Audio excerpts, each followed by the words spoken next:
இந்த எலக்ஷனுடைய ரிசல்ட்டுக்காக டிவிலயும், மொபைல்லயும் நம்ம செக் பண்ணி பார்த்துக்கிட்டே இருக்கோம். மோஸ்ட்லி தெரிஞ்சிருச்சு. இன்னும் கொஞ்ச நேரத்துல தெரிஞ்சிரும்னு நெனைக்கிறேன். எல்லாருமே எதிர்பார்த்தது ஒரு விஷயத்த மட்டும் தான். நமக்கு எல்லாருக்குமே ஒரு மாற்றம் தேவை அப்படின்னு சொல்லிட்டு.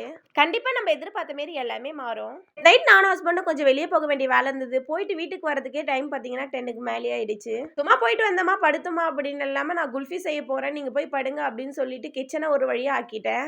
இதுவரை வீட்ல ஐஸ்கிரீம் ட்ரை பண்ணி பார்த்ததே இல்ல. நெறைய வீடியோவ ரெஃபரன்ஸ்க்கு பார்த்துட்டு அதுல எது ரொம்ப சிம்பிளா இருக்கோ அத தான் ட்ரை பண்ணி பார்த்துருந்தேன். ஏற்கனவே ரொம்ப கம்மியான பால் தான் இருந்தது. சரி ஃபர்ஸ்ட் டைம் ட்ரை பண்றோமே எப்படி இருக்குமோன்னு சொல்லிட்டு இருக்கிற பால வச்சே ட்ரை பண்ணுவோம்னு சொல்லிட்டு இருந்த பால ஒரு பாத்திரத்துல பாய்ச்சி நல்லா சுண்ட காய்ச்சிக்கிட்டேன். மிக்ஸில சேர்த்து அரைச்சா நல்லா கிரீமியா வரும்னு சொல்லிட்டு நான் பண்ண வேலை இதுதான். கிச்சன் கவுண்டர் ஃப்ரிட்ஜ் ஃபுல்லா சொல்லிட்டு பால் ஃபுல்லா சிதறிடுச்சு.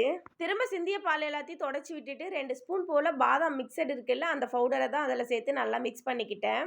பால் கொதிக்கும் போதே பார்த்தீங்கன்னா ஒரு 2 ஸ்பூன் போல சுகர் சேர்த்துக்கிட்டேன். சுகர் கரெக்டா இருக்கான்னு செக் பண்ணி பார்த்துட்டு அந்த ஈஸ்ட் டம்ளர்ல பார்த்தீங்கன்னா கொஞ்சம் கொஞ்சமா ஊத்தி நான் ஃப்ரீசர்ல எடுத்து வச்சுட்டேன். காலையில தூங்கி எழுந்த உடனே ஐஸ்கிரீம் சூப்பரா ரெடி ஆயிட்டு இருக்கும்னு சொல்லிட்டு ஃப்ரிட்ஜை தான் ஃபர்ஸ்ட் போய் பார்த்தேன். ஆனா அது கொஞ்சம் கூட செட் ஆகவே இல்ல.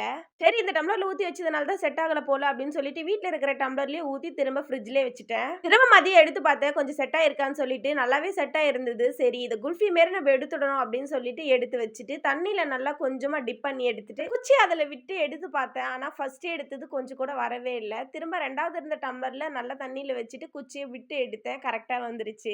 எப்படியோ நம்ம இவ்ளோ நேரம் பட்ட கஷ்டத்துக்கு குல்ஃபி வந்துருச்சு. டேஸ்ட் பார்த்தீங்கன்னா ரொம்பவே சூப்பரா இருந்தது. அது பாதாம் மிக்ஸ் பவுடர் அப்படின்றதுனால நான் பாதாம் எதுவுமே சேர்க்கல. அதிலேயே குட்டி குட்டியா பாதாம் இருந்தது.